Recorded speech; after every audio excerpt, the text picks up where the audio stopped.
अगला टॉपिक आता है कंपटीशन। कंपटीशन में दोनों को नुकसान होता है। Interaction of organisms for same resources residing in same geographical area.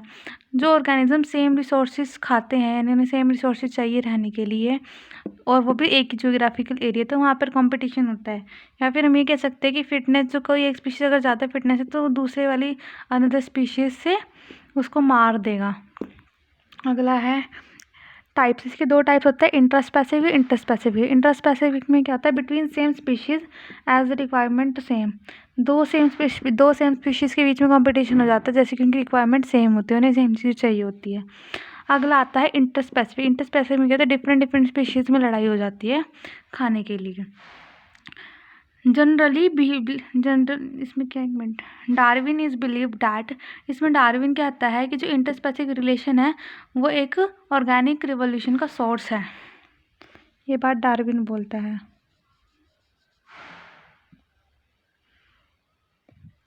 फिर आता है generally believe that. Generally believe किया जाता है कि competition occur when closely related species compete for the same resources that are limited. Generally is कहा जाता है कि लड़ाई कंपटीशन तब होता है जब सेम स्पीशीज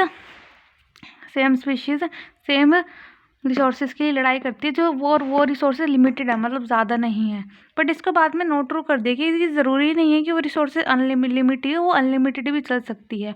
और ज़रूरी नहीं सेम स्पीशीज़ में लड़ाई हो, अनरिलेटेड स्पीशीज़ में भी हो सकती है।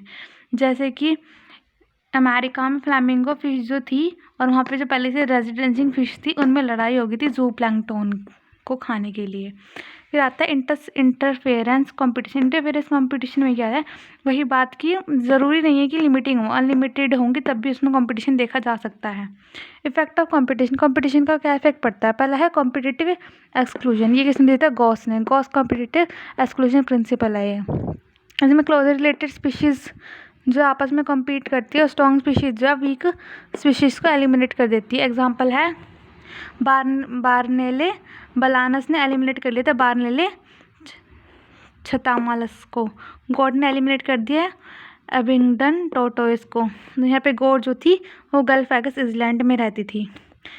पैरामीशियम ऑस्ट्रेसा ने एलिमिनेट कर दिया था पैरामीशियम कोटिटम को। देखिए ये छोटा था, ये वो साइज़ में बड़ा था। रिसेंट स्टडी, लेकिन रिसेंट स्टडीज़ में ये कॉम्पिटिटिव एक्सक्लूजन को कट कर दिया गया और उसकी जगह वो को एग्जिस्टेंस को मानते हैं।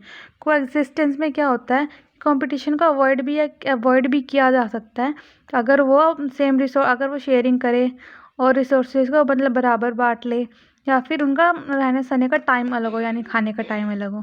तो इसमें मार्कर्थन ने एक चीज़ बताई थी कि 5 क्लोजली रिलेटेड स्पीशीज़ भी एक सेम ट्री पे रहती थी जो अवॉइड करती थी कंपटीशन, क्योंकि उनका बिहेवियर अलग अलग था।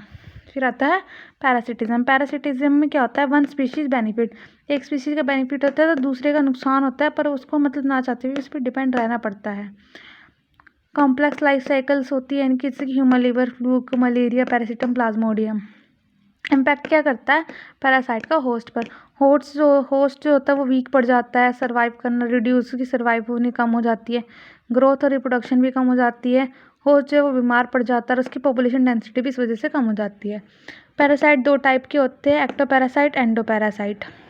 एक्टोपैरासाइट जो होते हैं वो बॉडी के ऊपर रहते हैं, जैसे कि जुएं ह्यूमंस के ऊपर, टिक्स ऑन डॉग्स। कॉलीपोड जो है वो मरीन फिशेस के ऊपर रहते हैं। कुस्कोडा एक ह्यूज प्लांट के ऊपर रहता है जो फोटोसिंथेसिस उसकी करने नहीं देता। फिर आता है endoparasite, live inside the host. ये होस्ट के अंदर रहता है और इसके काफ़ी सिंप्लीफाइड मॉर्फोलॉजिकल और एनाटॉमिकल फीचर्स हैं। सिमिलैरिटीज़ क्या है बैक्टीरिया और पैरासाइट्स में, एक तो सिंपल स्ट्रक्चर होता है लेकिन कॉम्प्लेक्स इनका बिहेवियर होता है और हाईली रिप्रोडक्टिव पोटेंशियल इनके अंदर होती है।